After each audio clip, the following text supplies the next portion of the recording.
welcome back. It's Magda from Make It Sweet. I'm here today to show you how to make a sugar skull.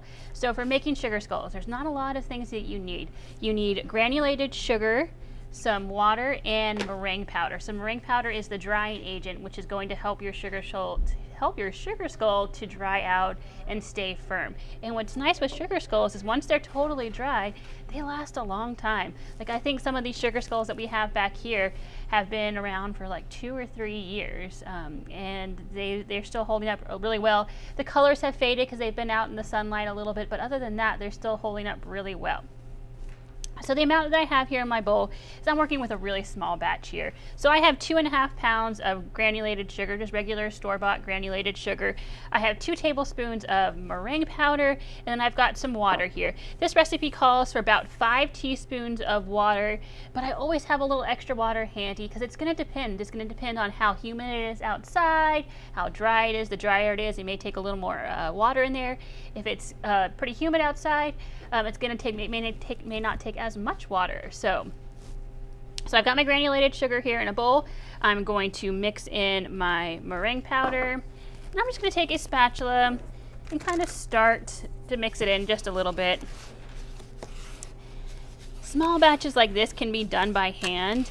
When I'm making sugar skulls for our large classes where I'm making like 30 plus skulls, I will work with like 10 pounds of granulated sugar at a time, and I actually put it in our big like 20-quart mixer and mix it all together in there, and I find that pretty easy. But if you're just making a couple of sugar skulls, just in a bowl like this is fine. I just want to make sure that that powdered sugar kind of gets distributed throughout my sugar. There we go.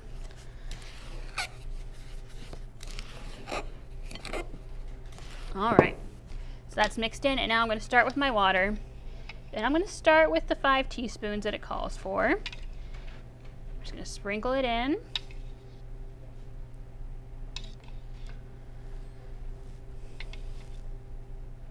All right, and now I'm just going to get in here with my hands, and I'm going to start mixing it in. You're just breaking up those clumps of water. You can see how it kind of clumps together in there. So now you just want to kind of come in there, and I'm just breaking it up and working the clumps of water that have kind of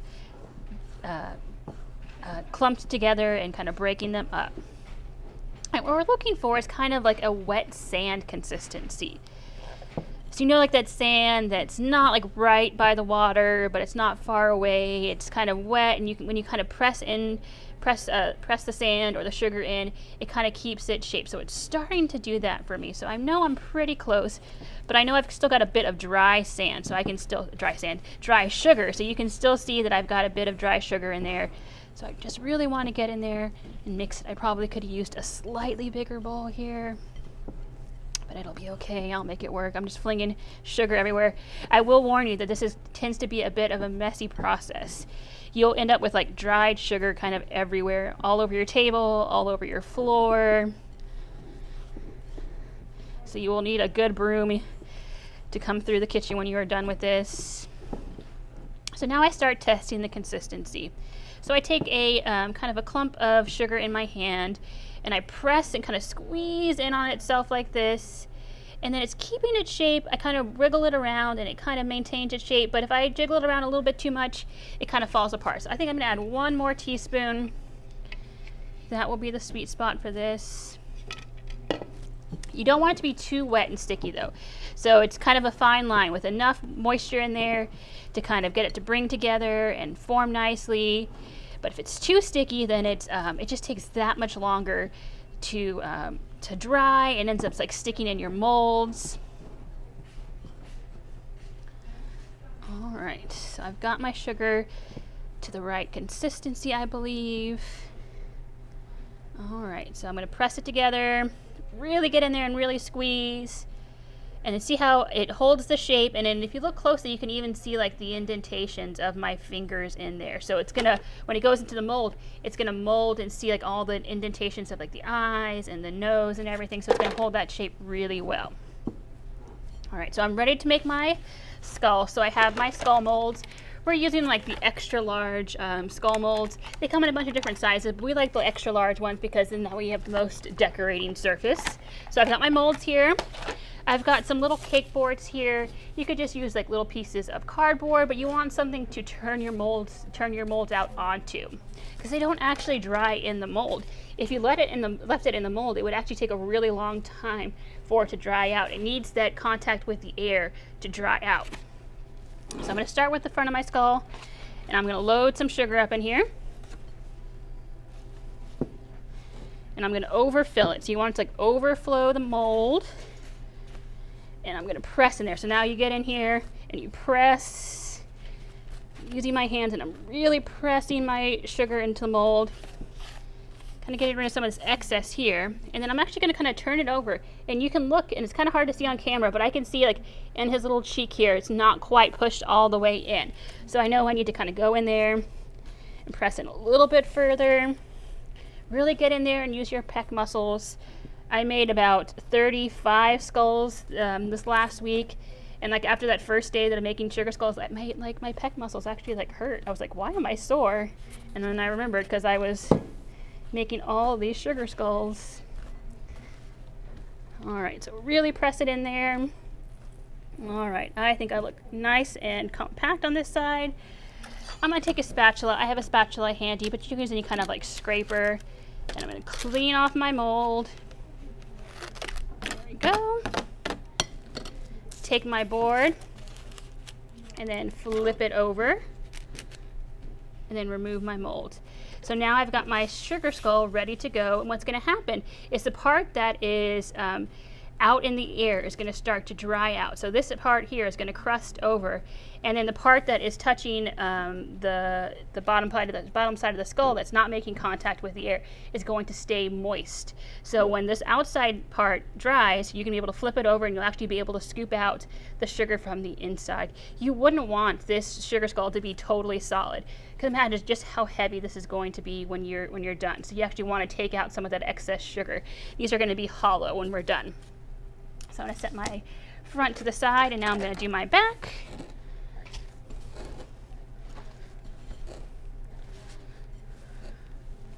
So really fill it in. You can see all the sugar is flying everywhere. All right, and then press, press, press. Same thing. Sometimes you need to load up more sugar in there.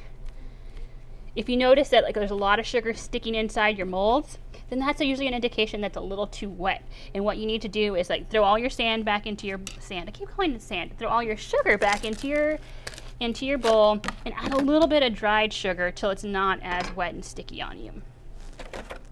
All right. Then flip this out and set this to the side.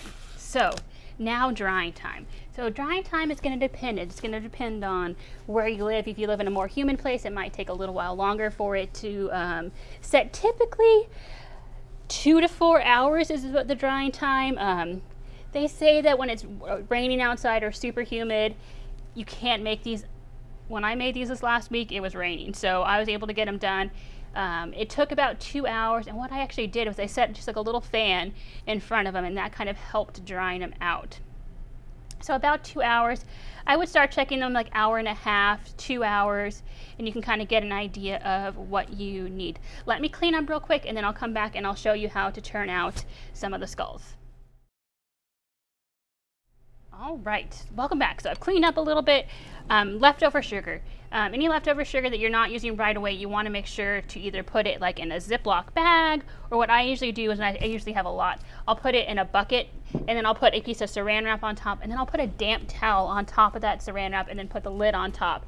And that keeps some moisture in there, and that keeps the sugar fresh. If I were to just leave my sugar out here like this, it's going to dry out and it's going to get all crusty. So if you're not using your sugar right away, keep it covered. So I've got 2 skulls here, or 2 pieces of a skull that are here that I've been sitting out for about 2 hours. So I'm going to turn it over, hold it gently in my hand, and I'm just going to take a spoon and just scoop it out. And you can see how all that part that was not exposed to the air is just scooping out nicely. And you can see around the edge where I have about 1/2 inch or so that is pretty well set in there. And you just gently scrape it. You want to hold it in your hand with a light touch.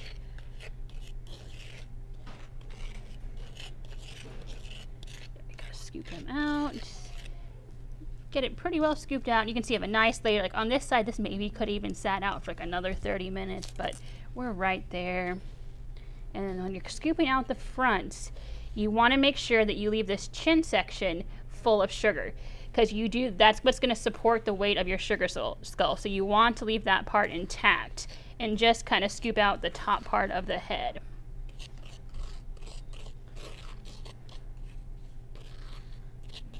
So you need some kind of weight there to kind of take the weight of all the decorations and everything that's going to be on there. And then what's nice is that you can use all this leftover sugar. So you make one round of skulls, scoop out all the sugar, and then whatever you scoop into your bowl, you can reuse and make more skulls with. Sometimes you need to play with the consistency, test the consistency. You may have to add a little water to it, but usually I can just go right ahead and use the same consistency. All right, and now you want to let our sugar skulls sit, and you want to let them sit for a good 24 hours before you go and assemble your skull. You want to make sure they're totally dry. If they're still a little moist and then you start piping all your icing on there that has a lot of moisture on there, what's going to end up happening is just going to be too much moisture, and your sugar skull is going to kind of collapse on itself. So making sure that at least 24 to 48 hours, depending on how humid it is outside, making sure they totally dry. And if you're making a bunch of sugar skulls, say you need 4 sugar skulls, I would usually make at least 6 sugar skulls, because then inevitably if you make 4 and you need 4, somewhere along the process you're going to scoop one out a little too early and it's going to break on you, or as you're assembling them they're going to break on you. So always make an extra sugar skull just in case. That way you have extra just in case something bad happens. All right guys, thank you so much.